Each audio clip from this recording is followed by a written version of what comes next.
सीतारमण जी ने कहा था कि पिछले 100 वर्षों में देश ने ऐसा बजट नहीं देखा होगा, ऐसा क्रांतिकारी बजट आने वाला है। यह बजट देश की आत्मा को छलनी करता है। यह बजट निराश करने वाला है।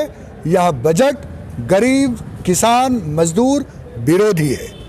लोग यह उम्मीद कर रहे थे, जो प्रतिदिन कमाने वाले लोग हैं, गरीब आदमी, फुटपाथ दुकानदार, ठेला, कॉबलर, पॉटर, खलासी, कुली, ये सभी लोग जिनकी कोई संगठित आय नहीं है, ये मान रहे थे आरबीआई के आंकड़े के अनुसार, आर्थिक सर्वे और इकोनॉमिस्ट हमारे नेता राहुल गांधी सब ने कहा था कि आने वाले 6 महीने तक गरीबों के हाथों में नगद पैसा देना होगा। अर्थशास्त्र के नियम के अनुसार जब उनके पास पैसे आएंगे तब वो खरीदारी करेंगे, खरीदने जाएंगे तो मांग बढ़ेगी, मांग बढ़ेगी तो पूर्ति होगा, पूर्ति होगा तो प्रोडक्शन होंगे, प्रोडक्शन होंगे तो रोजगार बढ़ेंगे। ये पूरे सिस्टम को ब्रेक कर दिया निर्मला सीतारमण जी ने। और देश का जो सबसे बड़ा रोजगार देने का मनरेगा था, मनरेगा पर भी एक शब्द केंद्रीय वित्त मंत्री ने लोकसभा के अंदर चर्चा नहीं की।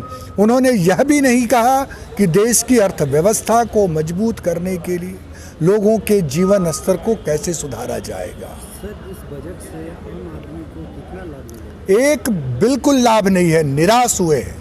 लोगों की स्थिति कमजोर होगी, देश तबाह होगा, गरीबी, बेरोजगारी बढ़ेगी, संकट बढ़ेगा, देश में अराजक की स्थिति उत्पन्न होगी। मतलब बजट जो आया है वो कितने लागत से आया हुआ है, क्या उसका ये रहेगा?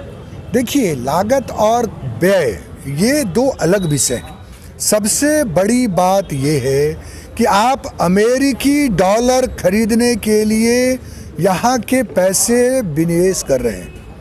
आप देश के लोगों को मदद पहुँचाने के लिए हिम्मत नहीं जुटा पा रहे। यहाँ के लोगों को पैसा देने के लिए आप खजाना नहीं खोल रहे, जबकि आपके पास में पैसे हैं।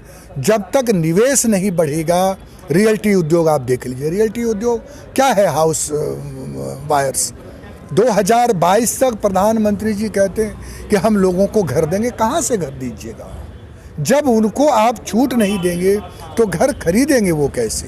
और रियल्टी इंडस्ट्री अगर मजबूत होता तो रोजगार बढ़ते, क्योंकि वहाँ बालू के काम होते हैं, छड़ के काम होते हैं, बिजली के काम होते हैं, सीमेंट के काम होते हैं, हर तरह के काम होते हैं। तो ये सारी चीज़ें अछूती रह गई हैं।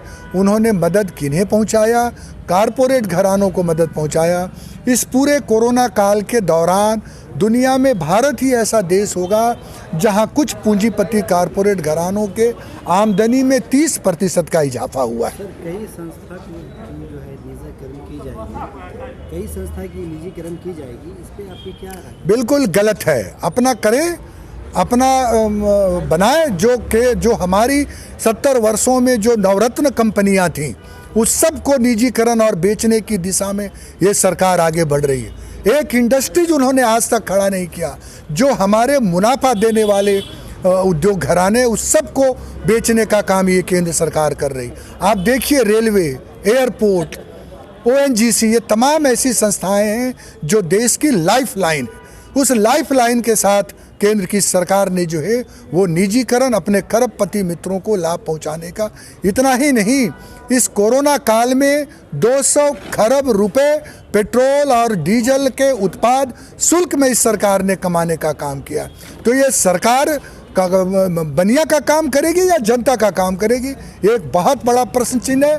इसलिए कांग्रेस पार्टी का यह मानना है कि केंद्रीय वित्त सीतारमण जी का पेश किया हुआ बजट देश की आत्मा, देश की हृदय को छलनी करता है।